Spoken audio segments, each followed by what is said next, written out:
Chief Meteorologist Matt Hoffman. Clouds are increasing across southern Oregon and northern California, and rain and mountain snow will start to move in later on this evening, and especially through the overnight. Current temperatures, we're at 30 in Christmas Valley, 37 in Klamath Falls, 40s throughout our west side valleys.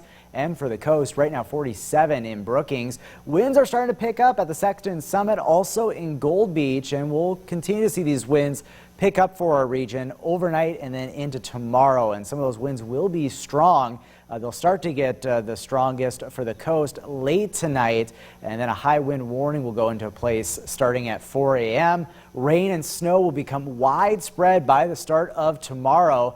Here's a look at your Friday forecast. It's going to be an interesting Friday the 13th, that's for sure, with heavy rain, heavy mountain snow, and strong winds across the region. Let's take a look at the winds first. They are going to crank up for the coast and the coastal mountains first into tomorrow morning, also through the higher terrain as we head into the morning hours. As we go throughout the day, winds will start to back off for the coast, but then remaining pretty strong into the afternoon, especially for the east side. Also along the coast, we are looking for some high surf with this storm as well. Then those winds start to back off for a lot of areas into your Friday night.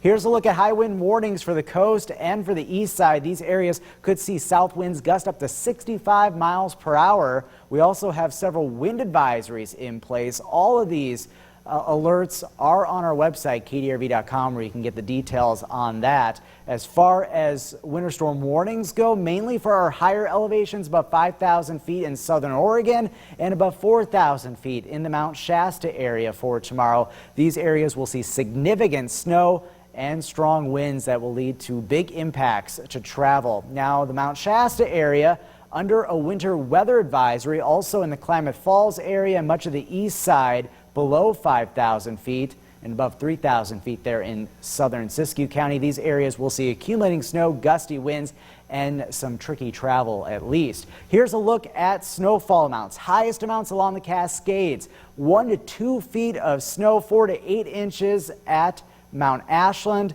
And also some of those east side passes along 140 will see significant snow, also several inches in the Lakeview area, and we will be dealing with some snow along I-5, especially in the morning hours tomorrow around Mount Shasta. Here's Stormcast.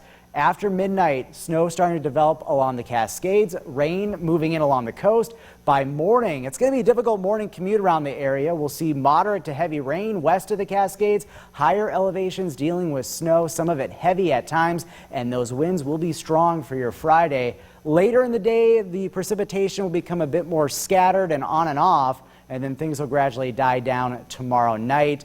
We will see definitely some big impacts of travel, mainly through those Cascade passes where we do expect 1 to 2 feet of snow. Here's your 7-day forecast. It will be very wet into the weekend for the coast. Some of that rain very heavy, especially tomorrow morning. Northern California, rain and snow in the forecast for tomorrow, and another system we're watching for later Saturday as well into Sunday. The Klamath Basin, we will see snow, difficult travel, strong winds, especially through some of the higher terrain. The Cascade Pass is going to be very difficult to traverse, especially tomorrow morning, but even in the afternoon, we'll still see some more rounds of snow. And then taking a look at your Rogue Valley forecast, some beneficial rain on the way, and we will get some more wet weather this weekend as well. Coming up, we'll talk more about rain and snow mounts in greater detail.